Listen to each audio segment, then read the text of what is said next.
Good morning, I'm Adam Sexton. In the race for U.S. Senate, Congressman Chris Pappas is building a large cash advantage in fundraising. But polls indicate if he's matched up against former Senator John E. Sununu in November, he could need every penny and more to help him emerge victorious. The congressman is our guest this morning. Representative, thanks for coming in. Good morning, Adam. Good to be with you. So, as just noted, you are setting the pace on fundraising, and you've notched a lot of wins over the years. But if the Republican nominee is Senator Sununu, that's far and away the most formidable opponent you've ever faced, probably. So how worried are you that a swing of just a few percentage points in late October could mean you lose in this case? Well, look, this is New Hampshire. This is a competitive state, and that's a good thing. That means that you're out there having conversations, that voters are ultimately the ones who are in the driver's seat. So we're building a strong campaign because the stakes are incredibly high right now. We need someone who's going to stand up and put New Hampshire first, who's going to push back against a reckless president that doesn't have New Hampshire's best interests at heart.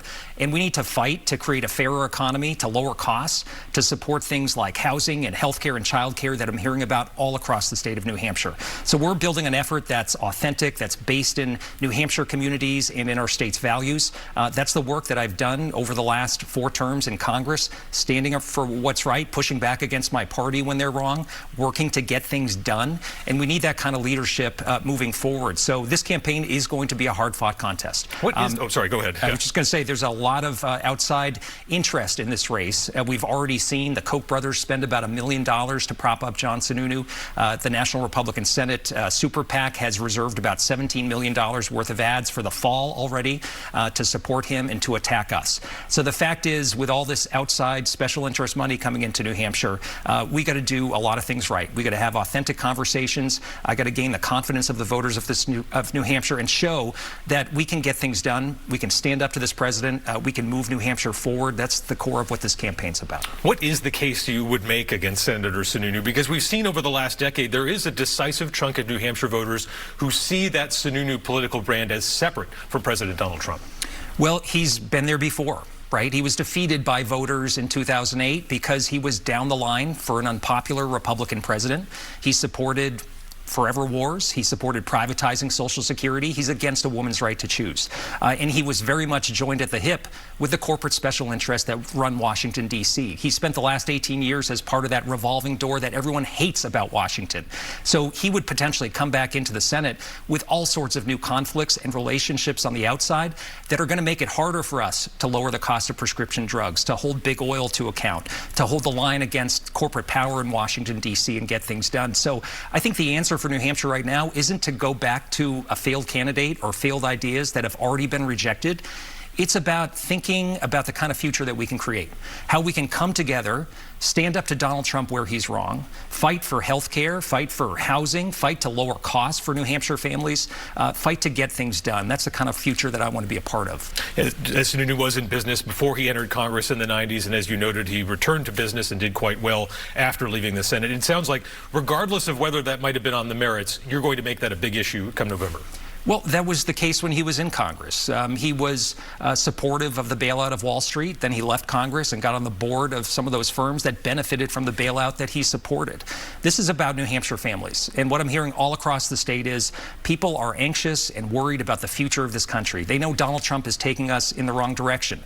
The war in Iran that is jeopardizing our national security and raising prices at the pump. The health care cuts that are jeopardizing the ability of New Hampshire families to get the care that they need and is raising everyone's premiums. John Sununu stands with Donald Trump. He supports these policies. We need someone who's going to put New Hampshire first. Now, your net worth has increased during your time in Congress, but not by much. You're in the low millions and the single digits there. You come from a successful business family. But as you try to set a high bar on ethical standards in Capitol Hill and for Congress, to what standard do you think we should hold you? That is, what assurances can you provide us that as you sit here now as a low millionaire, that if you're successful electorally, you know, that you're not back here in 12 years with $20 or $30 million behind your name? Because that seems what happens for every one of these senators. They go in wealthy and they get even wealthier when they're there. Yeah. Well, look, I'm a New Hampshire guy. I've lived in the same 1-mile radius in Manchester my entire life.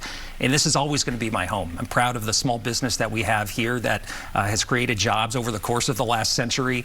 And so that's what shapes my worldview and how I operate in Washington. And I've been a voice for reform, for changing the way that the system works in Washington. It's not good enough. It's broken. We've got members of Congress that are literally trading millions of dollars worth of stock any given year, participating in these prediction markets based on inside information that they have. We've got to ban those practices, and I'm working across the aisle to get that done.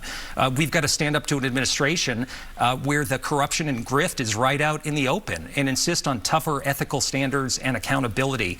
And we've got to get big money out of our political system. Those are things that I've fought for my entire political career, and I think we need to apply some New Hampshire common sense to the problems we see going on in Washington. Let's turn to Iran. Do you think the administration should take the opportunity, if it arises somehow, to launch another strike and perhaps topple this regime and finish the job, if you will, or does this need to end now? Well, we saw that in the early days of this operation. The president did not level with the American public. He did not put plans in place that he shared with Congress or with the American people about how to keep our service members safe and what objectives we were trying to pursue. And so there's one Ayatollah that has replaced another. They still harbor nuclear ambitions and a ballistic missile program. They now control traffic through the Strait of Hormuz in a way that puts their thumb on the global energy markets and is raising costs for Americans back home. So I'm not sure what we have gotten out of this war. The president hasn't been honest, and we're reaching this 60-day window that is governed by the War Powers Act that should say that the president has no authorization beyond that point to continue these military operations. I think we've got to bring it to a close. We got to get our service members out of harm's way. We can continue to hold Iran to account for their malign influence that they have in the region. We should be working but to toughen sanctions and working with allies and partners in the region through diplomatic channels to keep a lid on their nuclear program. We can accomplish all of that, but what the president has delivered is a war of choice with no plan for how to win it or conclude it, and the American people and the people of New Hampshire don't support an open-ended commitment like that. When you were here in August, and that's eons ago politically, I guess, and developments in Washington, but you said you didn't think it was productive to vote against, arms sales to Israel or any of these resolutions that pop up. But just earlier this month, Senators Shaheen and Hassan voted for a Bernie Sanders resolution that would have limited certain arms sales to Israel.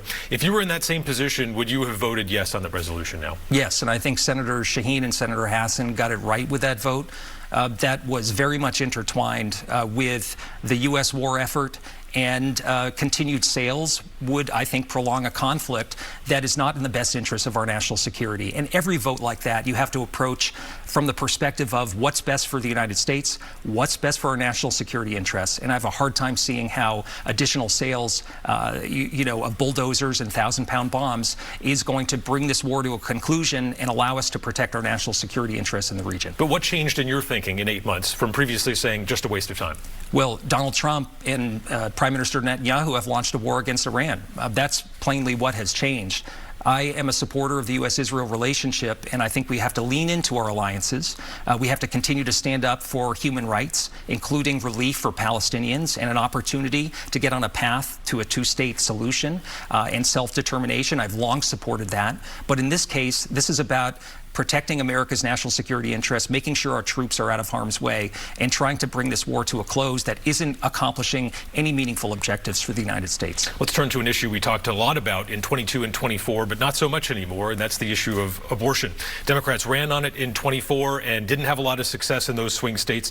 The UNH Survey Center, it's not even in their poll of top issues anymore. St. Anselm College Survey Center had it in its top issues poll. They had 1,491 respondents, likely granted state voters. Only 7 said that abortion was the top issue facing America. That's essentially 0%. Given that reality and what the law is here in New Hampshire, do you think now that most people agree with restrictions on late-term elective abortions and that Democrats are now on the wrong side of that issue?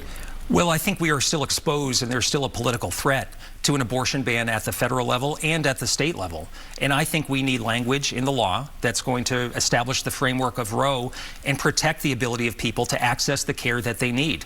So that's why I'll continue to fight for the Women's Health Protection Act to make sure that we're restoring Roe v. Wade as the law of the land. The folks I talk to around New Hampshire, they have a range of concerns, including the cost of living being far too high, the need to invest in health care and housing and child care, the things that are going to support the needs of families. Folks are also deeply concerned about the affront on personal freedoms. And they know that this attack on the right to choose and the attack on the right to privacy is something that could continue. So I think people would feel additional urgency if they see legislation being filed, if they see that there are candidates running for office, including John Sununu, who helped install the judges and justices that gave us the Dobbs decision in the first place. So I think this will be a point of contrast in this campaign and something in the live free or die state that people take very seriously in New Hampshire. You mentioned personal freedoms there. The International Olympic Committee, or IOC, just announced a new policy about a month ago banning transgender women athletes from competition in female categories in the 2028 Olympic Games in Los Angeles, citing concerns over fairness, safety, and integrity.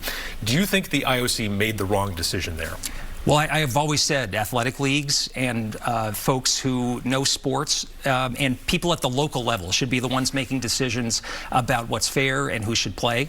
So I've been focused on making sure that Congress doesn't get on the playing field and meddle in these issues, making sure ultimately that it's communities in New Hampshire with parents and coaches that are making smart decisions about what's fair and ensuring that kids can play. So I think that's a decision that was made in that same sort of a framework. And I think we've got to focus on the issues that people really care about out there. I'm not hearing about what the IOC has done, but I'm hearing about people not being able to buy a home or afford an apartment in New Hampshire. People understanding that the healthcare cuts coming out of Washington are going to raise premiums and make it harder for them to access care. So my focus is going to be on how we create a more affordable and fair economy, how we stand up to political extremists and the corporate special interests in Washington, how we put New Hampshire first. Regardless of whether you think it's an issue, yes or no, do you think it was the right decision? Well, I support athletic leagues and organizations making decisions about what's fair. And for me in Congress, this isn't about getting involved in the culture wars. It's about delivering for the people of New Hampshire, making life fairer and more affordable. And that's where my focus will be. All right, Congressman, thanks for joining us on Close-Up. We'll see you around. Thanks, Adam. Appreciate it. And we'll be right back with the Republican frontrunner in the 2nd Congressional District, Lily Tong Williams. Stay with us.